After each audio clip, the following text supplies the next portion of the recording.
Okay, so now that we have our squares, I'm gonna show you how to block them, which I'm not gonna really do mine in the video, but I'll show you how to do it. It's easier to do it with foam than cardboard. It's easier if you have like a flat piece of foam or something, but basically it's really simple. You take your square and you set it on your material, just something that you can like poke through, so not like wood or anything.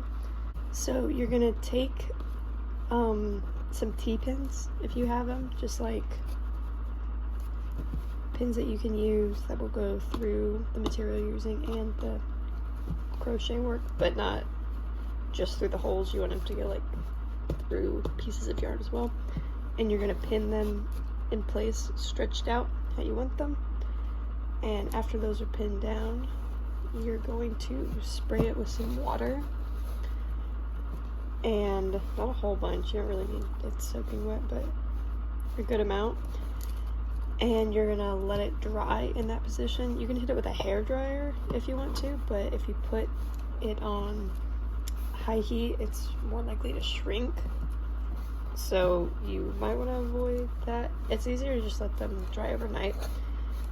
But after you have your squares, I'm gonna put up a video of me crocheting in time lapse really quick.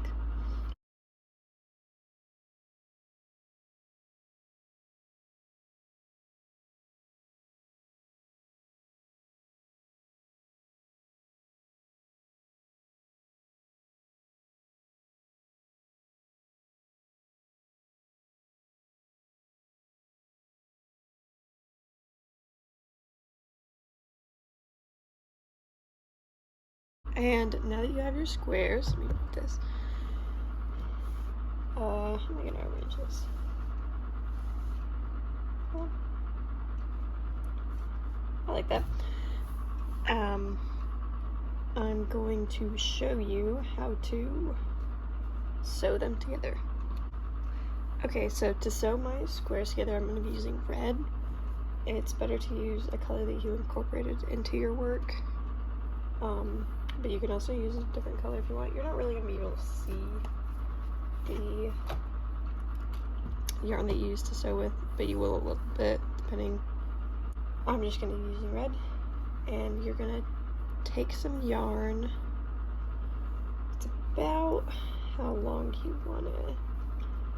You can also add a border with your yarn that you're using. You can go around and like do single or double crochet around it. That'll make it look a little bit cleaner.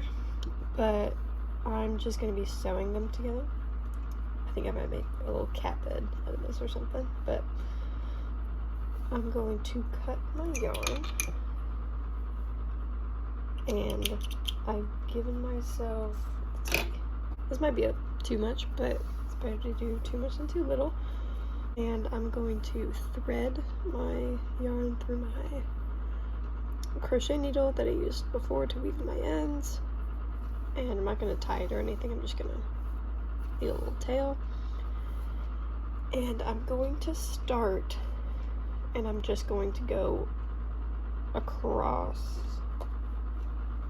my yarn. So I'm going to line up my squares like so, and I'm going to start in one corner. I'm going to go stitch to stitch. I'm going to line that up, and I'm just going to pull that through. I definitely probably used too much yarn, but oh well. And you're going to go stitch by stitch. It's really tedious, but it's important to make sure you get all those stitches so there's no gaps in your work. And I'm gonna go do all of this one and come right back. So I'm just pulling through that last stitch, and that's what my square looks like right now. I just sewed together two of them, and it looks a little wonky right now, but it'll make more sense when we add more. So I'm going to add these 2 squares now. And I'm going to do it the same way that I did before. You want to make sure you go all the way to the edge on your square. So I'm going to hit that corner right there. Get in there. Right there. And I'm going to make sure that's tight and flush with the other squares. And I'm just going to continue this technique all the way down my squares. I know some people sew their squares together differently. This is just how I did it for my blanket. And I'm just going to go through those, making sure I go through all of those stitches and tie them together. And I'm going to attach these 2 as well while I'm at it. And I'll be right back. I've just sewed those 2 together. And now I've just sewed the last 2 together. So now they're all connected at the middle.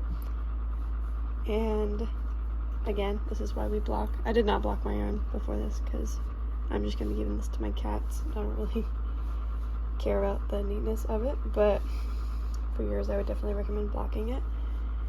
And we're just going to do that same technique going in between the stitches with our yarn. I'm going to cut it first, and we're just going to go down each of the rows, pinching it as we go, and starting in the corners, and we're going to go all the way down, and I'll come back when I've done that. So I've just sewed together those 2 inner sides, and I'm gonna get to work doing the last 2 sides now. Okay, so I've just finished up my last side. I had quite a bit of extra yarn. I recommend having one of these if you crochet, because you'd be surprised at how much yarn you come up with. But that is the sewing part done. I'm just going to weave in my ends really quick, and then we'll be done. Okay, so I've just finished weaving in my ends, and that is it. You kind of end up with somewhat of a reversible kind of pattern when you work with different sizes, because it ends up like puffing up on one side, but then the other side is like nice and smooth. I'm actually gonna come over here where I have my other blanket laid out just to show you a bit of a size comparison. This is the sample that I just did, and this is the entire blanket. But yeah, that is how you make a crochet patchwork blanket with 3 different kinds of granny squares.